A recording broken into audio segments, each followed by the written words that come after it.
I'm taking very little with me, and Dad is surprised to see what little luggage I have.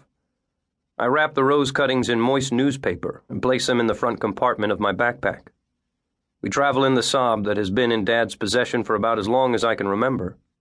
Yosef sits silently in the back. Dad is sporting the beret he always wears on his longer journeys out of town. He's way below the legal speed limit, and since the accident, never goes over 25 miles an hour.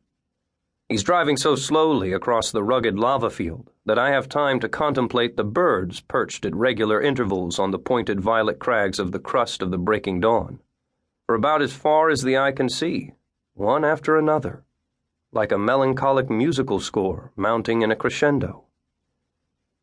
Dad is also unused to driving. Mom did most of that. There is a long trail of cars behind us that are constantly trying to overtake us. Not that my father allows this to distract him. I'm not worried about missing my flight either, because Dad always gets everywhere with plenty of time to spare. Would you like me to drive, Dad? Thanks for the offer, lad. But no, just sit back there and take in that landscape you're about to say goodbye to. You're not likely to be driving through lava fields for a while. We both remain silent for a moment while I take in the landscape I'm saying goodbye to. Later, once we've passed the side road that leads to the lighthouse, Dad wants to chat a little bit about my plans for the future and what I intend to do with my life.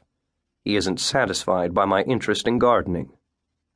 I hope you don't mind your old man asking you a few questions about your plans for the future, Lobbi. I don't mean to be nosy, and you know I mean well. That's okay. Have you made up your mind about what you're going to study? I've got a gardening job. A man with your academic abilities— Don't start, Dad. I think you're squandering your talent, son. It's difficult to explain this to Dad. The garden and roses in the greenhouse were an interest that I shared with Mom. Mom would have understood me. Yes, your mom pretty much approved of anything you put your mind to, he says. Still, though, she wouldn't have minded if you'd gone to university. When we first moved into the new neighborhood, it was nothing but a flat stretch of barren land with rocks surrounded by wind-scattered pebbles. There were new buildings everywhere, or building sites, half-saturated in puddles of yellow water. The low, scraggy bushes didn't come until much later.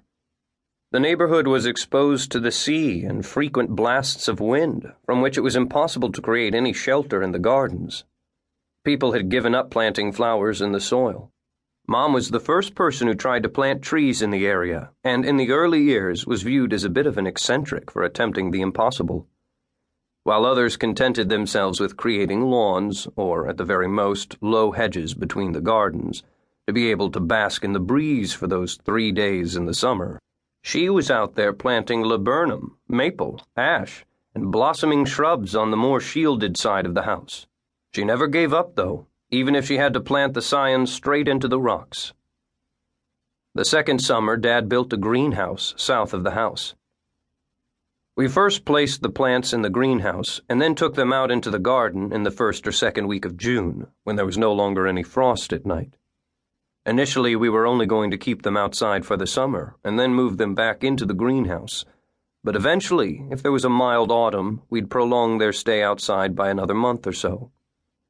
Then one winter, we even let our plants rest under a 6.5-foot-high blanket of snow. In the end, there was nothing that wouldn't grow in Mom's garden. Everything seemed to blossom in her hands. Bit by bit, the patch grew into a fairy tale garden that attracted attention and wonderment.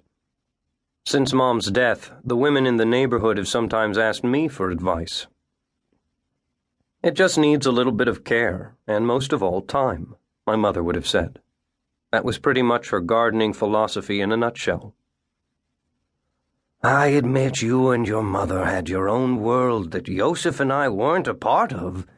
Maybe we didn't understand it. Lately, Dad has been referring to himself and Yosef as a unit. Yosef and myself, he says. Mom sometimes felt an urge to go out and work in the garden or greenhouse in the heart of midsummer nights.